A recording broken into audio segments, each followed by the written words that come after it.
sekalian, tidak mungkin Anda jadi gubernur.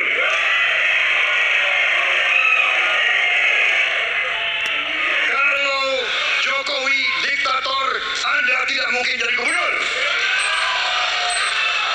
Saya waktu itu oposisi, Mas Anies. Anda ke rumah saya, kita oposisi, Anda terpilih. Waktu habis, Bapak. Harap tenang. Bapak Prabowo. Baik, para pendukung, kami mohon untuk tenang, para pendukung. Para pendukung, Baik. harap tenang. Kita akan lanjutkan dialog kita.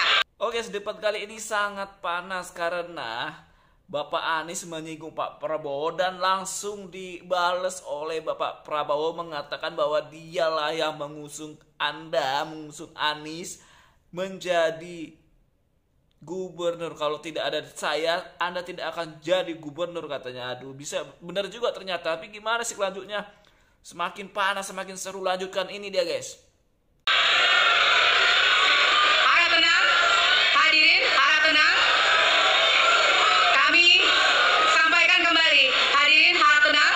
Apabila tidak tenang, maka debat tidak dapat dilanjutkan. Ya, kami mohon kerjasamanya kepada para hadirin yang berada di halaman gedung KPU untuk bisa menaati aturan yang telah kita sepakati bersama. Ya. Baik, selanjutnya kepada calon presiden nomor urut 3, kami silakan untuk menanggapi jawaban calon presiden nomor urut 1, waktunya 1 menit dari sekarang. Saya jadi tidak enak ini Mbak hari ini. Mohon maaf, saya tidak enak karena dua kawan saya sedang nagih janji dan membuka buku lama. Tapi percaya begini, yang pertama tidak ada demokrasi tanpa partai politik. Tidak ada, suka tidak suka, mau tidak mau.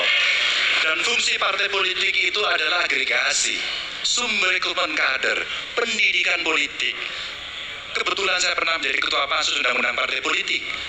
Maka pada saat perdebatan penguatan dari sisi anggaran, penguatan dari sisi partisipasi masyarakat mesti dilakukan, saat itu tidak terlalu banyak yang setuju.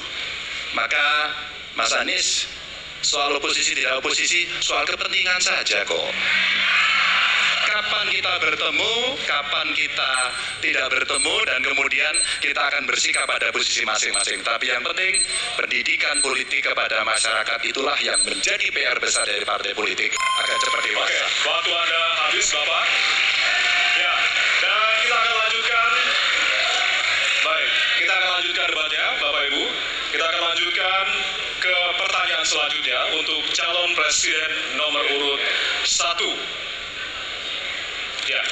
Untuk merespon Oke. tanggapan dari 2 calon presiden lainnya, waktunya 1 menit dari sekarang. Ya.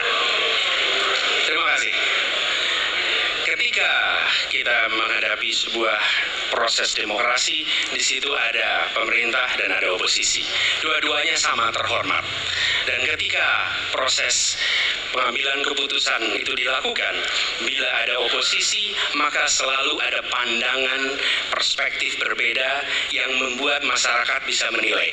Karena itu oposisi itu penting dan sama-sama terhormat. Sayangnya, tidak semua orang tahan untuk berada menjadi oposisi. Oke? Seperti sampaikan Pak Prabowo tidak tahan untuk menjadi oposisi. Apa yang terjadi? Beliau sendiri menyampaikan bahwa tidak berada dalam kekuasaan membuat tidak bisa berbisnis, tidak bisa berusaha. Karena itu harus berada dalam kekuasaan. Kekuasaan lebih dari soal bisnis, kekuasaan lebih dari soal uang, kekuasaan soal kehormatan untuk menjalankan kedaulatan rakyat. Waktu Anda habis, Bapak. Kami mohon sekali lagi kepada para hadirin yang berada di halaman KPU. Ditahan dulu. Baik, baik, Pak Prabowo. Bapak Prabowo, Bapak, mohon maaf. waktu sudah habis. Waktu Ada sudah kesempatan. habis. Ya. Baik. Hadirin, Nanti ada kesempatan untuk kembali menanggapi. Baik. Dan kita akan beralih ke pertanyaan terakhir untuk segmen ini dan untuk calon presiden nomor 2. Baik, kami persilakan kepada panelis, kepada Bapak Agus Riwanto untuk mengambil subtema.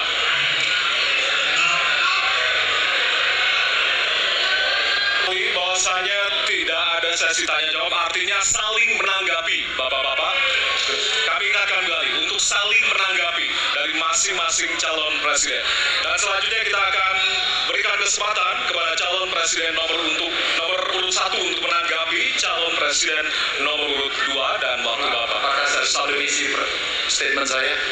Kenapa Bapak? Apakah saya harus merevisi statement saya karena tidak boleh? Tidak, nanti kami harapkan untuk saling menanggapi, bukan saling menanya Bapak. Makanya, apakah saya harus merevisi karena tadi bentuknya pertanyaan? Nanti kita akan berikan kesempatan untuk Tidak perlu ya? Tidak perlu, Pak. Bapak. Oke, terima Baik. kasih. Ya, kami persilakan kepada calon presiden nomor urut 1.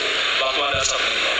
Ya, jadi ketika saya bertugas sebagai presiden, maka saya akan tegaskan kepada semua yang berada di lingkar judisial bahwa tugas Anda bukan hanya menegakkan hukum, tugas Anda menghadirkan rasa keadilan. Nomor 1, tegaskan itu. Yang kedua, bila terjadi praktek-praktek di mana keadilan tidak hadir, maka negara tidak boleh diam dan mengatakan, nah itu kan proses hukum, tidak bisa. Justru negara harus mempertanyakan apa yang sesungguhnya terjadi. Dan itulah yang kemudian harus dikerjakan oleh negara, memastikan bahwa proses hukum benar-benar berorientasi kepada keadilan. Lalu kepada mereka yang bertugas, tadi disampaikan bahwa harus memastikan mereka memiliki remunerasi yang baik. Ya, itu penting. Dan yang tidak kalah penting adalah semua proses dilakukan secara transparan, promosi transparan, kasus transparan, sehingga ada kepercayaan kepada proses pengadilan. Terima kasih.